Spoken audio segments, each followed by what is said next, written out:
I'm Sub-Lieutenant Dave Isles. And I'm Sub-Lieutenant Reece and And we're both Seaman Officers on HMAS Newcastle. As Seaman Officers, we're the Captain's representative up here on the bridge, and we're responsible for navigation, bridge administration, collision avoidance and warfare. It's the exciting part of the forces, I believe. You drive ships, you fire guns, you know, it's an incredible thing. It's an adrenaline rush. And I think that's one of the things that drew me to the job in the first place, that they do put such a big responsibility on you at such a young age, and that they put trust in you. And for the Navy to trust me with the lives of 200 people, and me knowing that I can do that job effectively and I can be safe, it's a pretty good feeling. Good feeling at the end of the day when you hand over the ship to the next officer of the watch, and everyone's still alive.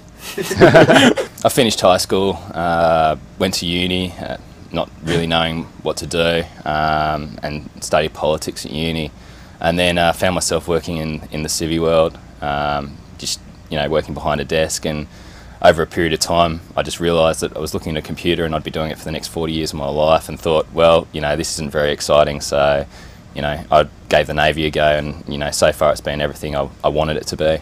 No, you don't need a degree. A lot of officers schemes do require a degree. As a seaman officer, yeah, you can go straight in from high school.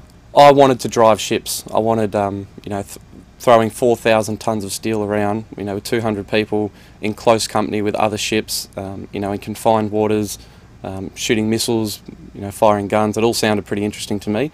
I thought that's what I want to do. We're here to protect Australia's national interests. It's a massive thing.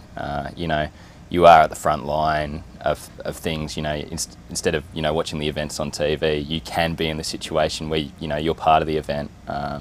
Which is incredible. To walk down George Street with thousands of people waving Australian flags, and holding thank you signs, to be a part of that and to be involved in Anzac Day, it's about remembering diggers past, but to know that we're following in the footsteps of something great, it's pretty powerful and emotional. You're never lonely at sea. I mean, you work with your closest mates, and you spend 24/7 with each other. So I've made some of the closest friends I'll ever will make in my time in the Navy.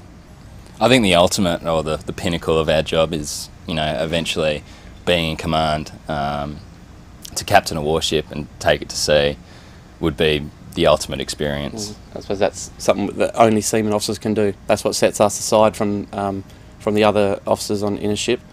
Only a seaman officer can be the commanding officer of a warship at sea, so that's pretty big responsibility and a good feeling. I think, yeah, like Dave said, it's something that every seaman officer aspires to, and that's the pinnacle of your career.